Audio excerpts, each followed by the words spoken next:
Vamos então falar sobre a divindade de Jesus a partir de João 20, versículo 28. Não vou nem me deter em João 1, versículo 1, mas em João 20, 28. Em resposta, Tomé lhe disse: meu Senhor e meu Deus, de acordo com a própria tradução do Novo Mundo. Sim, esse versículo realmente aparece na Bíblia das Testemunhas de Jeová. Talvez mude nas edições futuras, mas enquanto ainda estiver lá, nós podemos indicá-lo para as Testemunhas de Jeová em nossas conversas a respeito da divindade de Cristo. Tomé, apesar de ter duvidado por mais tempo que os outros apóstolos, finalmente veio aceitar Cristo como Senhor e Deus, não um Deus, como os líderes da Torre de Vigia têm traduzido de forma errônea em João 1:1. Mas Deus, com D maiúsculo, como as palavras de Tomé demonstram. As Testemunhas de Jeová acham este versículo muito difícil de discutir, porque não admitem o simples fato de que ele declara a divindade de Cristo. Tipicamente, elas tentam discuti-lo de duas maneiras. Primeiro, a Testemunha de Jeová, menos instruída, pode tentar refutar o versículo dizendo: Tomé estava apenas exclamando surpresa. Se víssemos um amigo retornar da morte, nós também diríamos: oh meu Deus! Em total surpresa. Tomé não quis dizer nada com isso. Se uma testemunha usar esta abordagem, nós devemos perguntar-lhe: você está dizendo que Tomé estava usando o nome de Deus em vão? Isso seria blasfêmia. Tomé certamente não faria isso. Então mostre-lhe que no próximo versículo Jesus comentou o que Tomé havia dito. Se o Tomé tivesse dito Deus em vão, Jesus certamente o teria repreendido por isso, mas ao invés, ele reconheceu que Tomé tinha finalmente acreditado em quê? Que Jesus Cristo é Senhor e Deus, certo? Quer ler pra gente? Respondeu-lhe Tomé: meu Senhor e meu Deus. Segundo uma testemunha mais sofisticada, seguirá a abordagem sugerida na página 213 do livro da Sociedade Torre de Vigia, de 1985, Raciocínio à base das Escrituras. Eu acho que eu tenho aqui. Passa aí para o pessoal dar uma olhada, né? Então, nesse livro, né, vai mencionar que o capítulo 20 de João termina dizendo: estes, porém, estão escritos para que creias que Jesus é o Cristo, o Filho de Deus. Página 31. Para a testemunha de Jeová, o fato de que o Pai é Deus e que Jesus é o Filho do Pai automaticamente nega a divindade do Filho. Mas isto não é o que as Escrituras ensinam. Vejam os versículos relacionados abaixo. A testemunha pode também citar João 20:17, onde Jesus refere-se ao Pai como meu Deus, como a tão falada prova de que Jesus não é Deus. Contudo, em Hebreus 1, versículo 10, o Pai chama o Filho Senhor, obviamente sem colocar em dúvida o fato de que o Pai também é Senhor. Visto que as testemunhas de Jeová referem-se a Jesus como um Deus com D minúsculo, em contraste com o Pai, o qual eles chamam o Deus com D maiúsculo, você pode levar a testemunha de Jeová a procurar João 20, 28 em sua própria tradução interlinear do Reino de 1985, e palavra por palavra nos textos gregos mostra que Tomé literalmente chamou Jesus o meu Senhor e o meu Deus. E aí, nesse caso aqui, pegando uma anotação, né, de João 1, versículo 1, deixa eu ver aqui,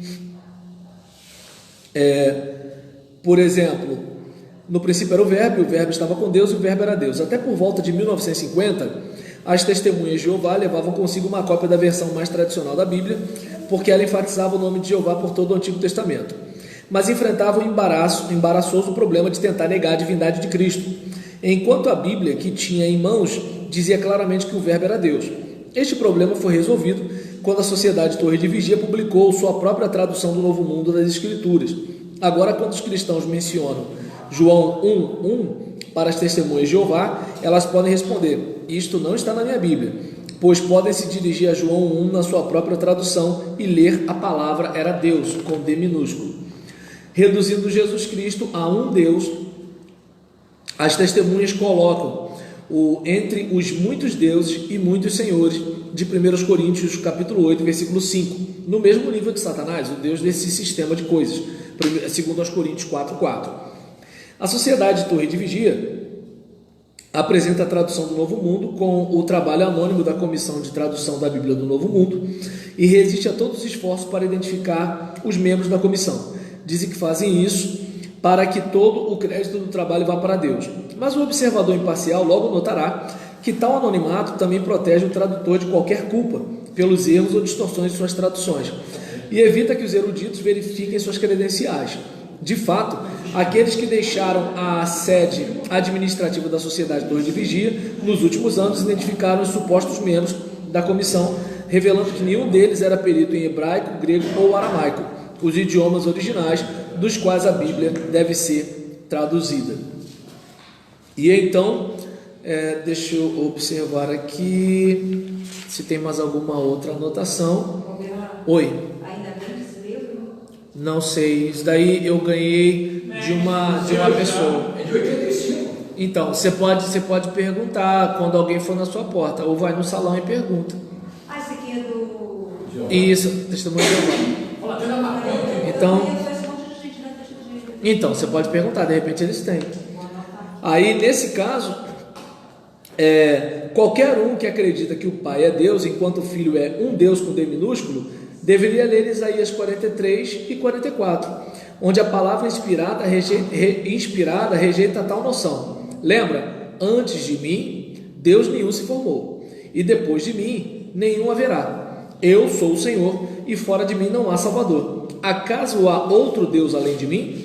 Não, não há rocha, não conheço nenhuma. Isaías 43, versículos 10 e 11, Isaías 44, versículo 8. Então, além disso, né, a consideração sobre Hebreus, né, Hebreus capítulo 1, versículo 6. Então, para a gente terminar, deixa eu ver aqui, Hebreus capítulo 1, versículo 6. Da obra, né, de David Reed, as testemunhas de Jeová, refutadas versículo por versículo. Mas ao trazer novamente o seu primogênito à terra habitada, ele diz: e todos os anjos de Deus o adorem. Tradução do Novo Mundo, edições de 1953, 60, 61 e 70.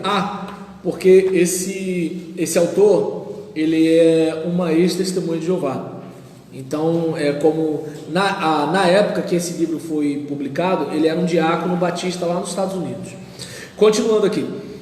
Quando as edições da Bíblia da Sociedade Torre de Vigia citadas acima foram impressas, de algum modo esta referência a Jesus Cristo conseguiu escapar ao corte do censor. Toda outra menção de adorá-lo foi removida da tradução do Novo Mundo, exceto esta que permaneceu, mas não por muito tempo. Começando com a revisão de 1971, todas as edições futuras foram mudadas para que se leia e todos os anjos de Deus o reverenciem. O contexto desse versículo é muito significativo. E o próprio capítulo de Hebreus, inteiro de Hebreus, é devotado a contrastar Jesus Cristo com os anjos, mostrando a superioridade do Filho de Deus sobre a criação angélica. Mas a Sociedade Torre de Vigia ensina que Jesus Cristo é um anjo. Não é de se admirar que eles mudassem o versículo 6 para eliminar a ideia de adorá-lo. A raiz grega aqui é proskuneo, a qual pode propriamente ser traduzida por adoração ou reverência, dependendo do contexto, e neste caso da tendência do tradutor.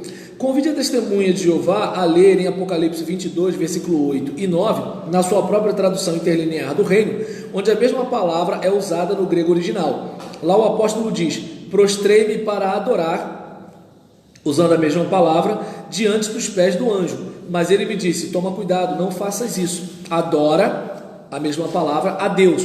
Pondere com a testemunha de Jeová que a adoração que o anjo recusou, mas disse a João para dar a Deus, é a mesma que o Pai ordena que seja dada ao Filho Jesus, em Hebreus 1, versículo 6. Então o Filho certamente não é um anjo. Seria apropriado dar ao Filho a mesma honorável adoração que é dada ao Pai? Deixe João 5,23 responder esta pergunta, a fim de que todos honrem o Filho, assim como honram ao Pai. Quem não honrar o Filho, não honra ao Pai que o enviou. E aí nisso, a gente tem, né, os comentários como João 1,1 e João 20:28. Vamos parar por aqui porque o tempo não vai ser legal com a gente. E por último a gente vai falar sobre a Trindade no próximo bloco, a partir de uma outra obra da editora Candeia.